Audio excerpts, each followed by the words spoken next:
Oh, lersia kel khum tlang an ti chu hei kan thleng chhota hela hi lersia kel khum an ti tak chu ni ta ni heta han lung hi ti hian in tiang chho ul maya a chung hi kel han bo theina tur mun rem tak tak atam ta ni hela hi atlang hi sang hle maya tlang siam tak ti hian kan zo phea akong amu mal to lo hle a mi hring an kal ngai vak to lo wangin tin fur lo ni bok nen ni ma sang hle maya patling pil zet zetin ti khan kan in ton ko chopa hela muni kan thlenga ni hei hi lersia kel khum puk an ti chu ani hela bor him sim hi lersia kel khum an ti chu ni ta a puk bi ka chu tila hian om ta hei puk thadeu mai tila hian lo oma hei hi kan han bel chiang ve him sim dona a puk hi hei hela hian in fitli vela sang ti hian puk ka chawa a zau zong hi fit ni vela ni fit ni vela zawin fit li vela sang ti hian pu ka chowa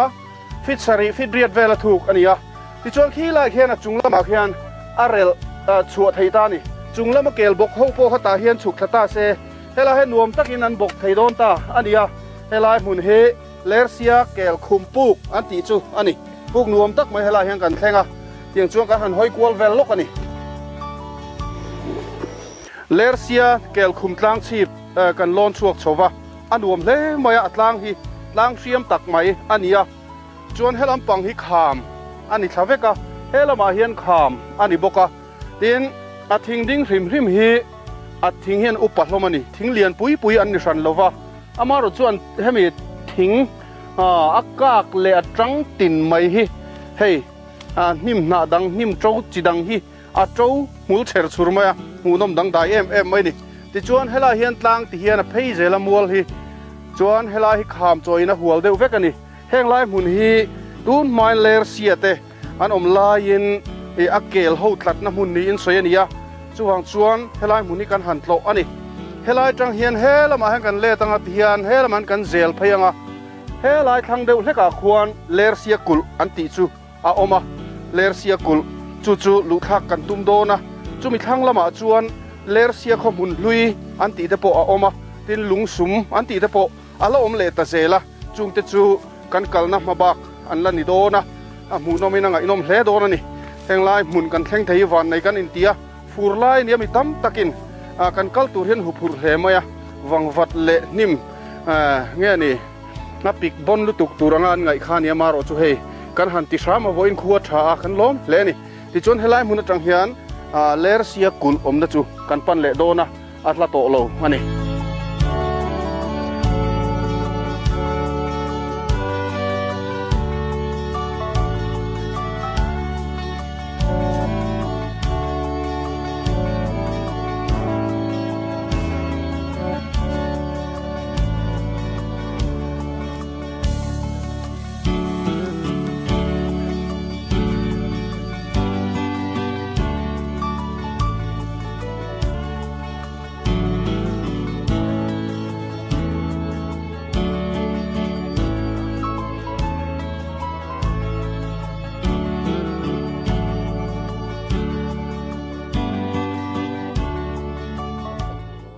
helai kham pang oi pang hang kan chuk thazela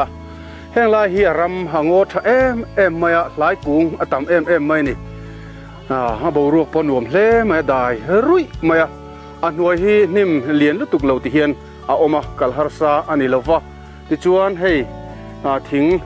lai kung ba ka hian hriang thing te po ading na salea ti chuan hei kan thlang loka khuan e a chong zol kan thleng thadon to a khulai tang khu chuna rama phar tha to ni kung lai khu chu khomun atan porem faran ani to don ania yeng chuan hela hian kan chuk thlang kan thleng thla trep to ani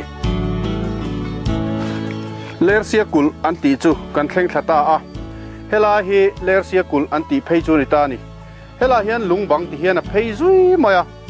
solama po son lungrem chimto amaro chu tlem la in rem pong phei mutura lo mani hela hi alo lo ko tha le heng hi chu rem ni lovin lungbang omsa ni ina langa heng te hi ral an lo kalan lo bi thang na ta na rem faran mai hela hian ti hian a lo popa tiang chuan he tila hian thian lungbang hi tian a phei zela a lungbang chimto amaro chu sul nu mu thei chin hi he kan han rin te china metar somli tanga somnga bor vel te hi chu helai phei hian an in kun da hi a om ni in ngai thei ta ni